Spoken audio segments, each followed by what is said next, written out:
इस बीच देखिए टीवी 9 भारतवर्ष की खबर पर मुहर लगी। नितिन देशमुख के बयान से इस खबर पर मुहर लगी है। गुवाहाटी में देशमुख से टीवी 9 ने की थी बातचीत। देशमुख ने शिवसेना में बने रहने के दिए थे संकेत। अब नागपुर पहुंचकर कैद में रखे जाने का दावा किया और दावे में उन्होंने साफ तौर पे कहा कि उनकी मर्जी के बिना उनको रोकने की कोशिश की गई सूरत में। मैं इस समय गुवाहाटी एयरपोर्ट के वीआईपी लाउंज पर हूं और जो मेरे पीछे आपको व्यक्ति दिखाई दे रहे हैं नितिन देशमुख जी, जो कि एमएलए है और काफी चर्चा में है। लगातार इस तरह की खबरें आ रही थी कि वो वापस जा रहे हैं, लेकिन कहानी कुछ और है। नितिन जी, क्या आप वापस जा रहे हैं? क्यों वापस जा रहे हैं? मेरे पत्नी की तबीयत थोड़ी सी खराब हो गई जी। हम बच्चे के दिल में भी थोड़ा सा तबीयत में खराब आ गया जी। तो मेरे पत्नी के और बच्चे को मिलने को मैं यहाँ से निकल रहा हूँ जी। उनकी मुलाकात मेरे लिए, मेरा कुटुंब जी। राजकारण सियासत चलती रहेंगी जी। लेकिन पहले अपना कुटुंब, अपना परिवार है जी। तो मेरे कुटुंब की, मेरे पत्नी की और मेरे बच्चे की जी ख्याल रखना ये सबसे पहली जिम्मेवारी है मेरी। बिल्कुल। इसलिए उनको मिलने को मैं जा रहा हूँ। मतलब आप क्या गुट में जो एकनाथ शिंदे जी ने बनाया है, आप उसमें बने रहेंगे? Sir left side. अभी फिलहाल तो मैं मेरे पत्नी को और उनको मिलने को जा रहा हूँ। जी। शिंदे साहब अभी शिवसेना में थे फिलहाल में। जी। शिंदे साहब ने कोई प्रकार की शिवसेना छोड़ी नहीं है। जी।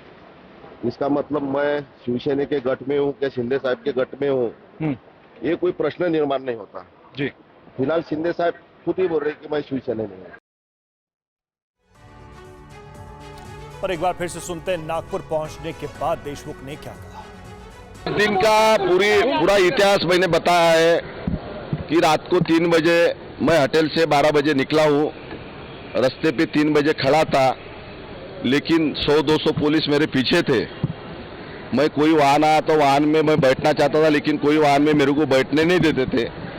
बाद में 100-150 पुलिस ने उठा के मेरे को हॉस्पिटल में लेके गए और वहाँ ऐसा एक नाटक रचा है कि मेरे को अटैक आ गया और ऐसा संदेश ही दिया। लेकिन अटैक आने का कारण बता के कुछ तो भी मेरे बॉडी पे प्रक्रिया करना चाहते थे, यानी मेरा घात करना चाहते थे, लेकिन ईश्वर की कृपा से मैं सही सलामत हूँ, अभी भी अच्छा हूँ। मेरे को कोई प्रकार का अटैक आया नहीं, कोई प्रकार के मेरी बीपी शुद्धा बढ़ी नहीं है।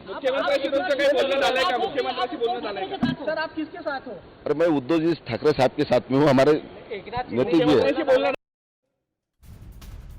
मयूरेश हमारे साथ इस वक्त जुड़े हुए, सीधे चलेंगे उनके पास। मयूरेश, अपने आप में एक नया टर्न, एक नया ट्विस्ट देखने को मिल रहा है।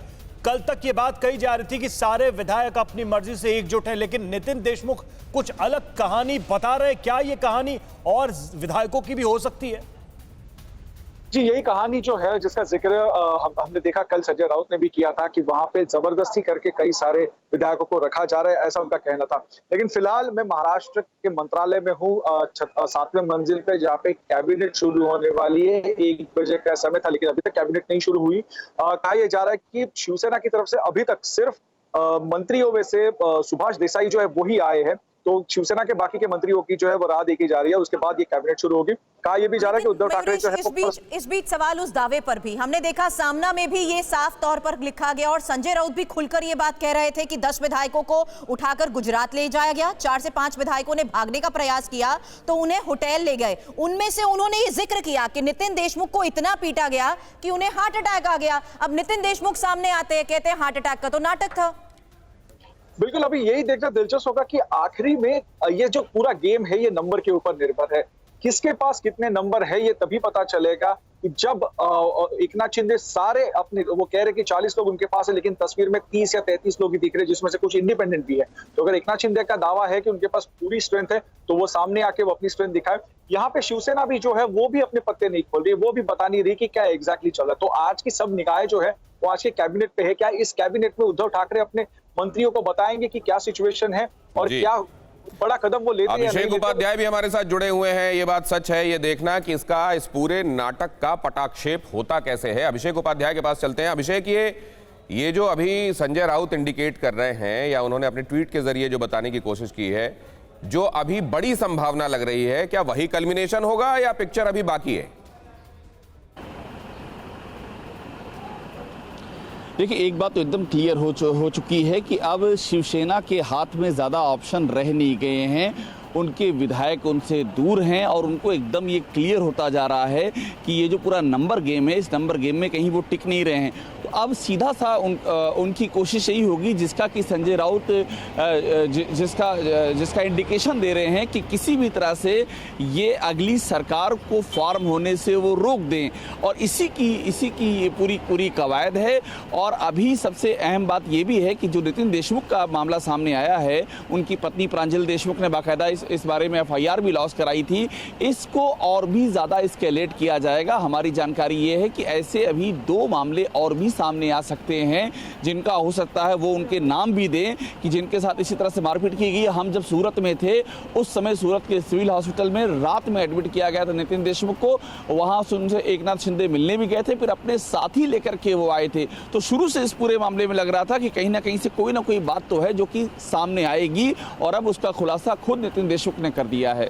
जी, इस पर नजर आप बनाए रखिएगा। अभिषेक, अपडेट आपसे लेते रहेंगे, लेकिन फिलहाल नितिन देशमुख आए हैं सामने ये कहते हुए कि मुझे कैद करके रखा गया था और वो आ चुके हैं अब नागपुर। उसके बाद भी उनका रिएक्शन, और उसी के साथ TV9 भारतवर्ष की खबर पर मोहर। अड़ी सोमवार से शुक्रवार शाम 6 बजे सिर्फ TV9 भारतवर्ष पर।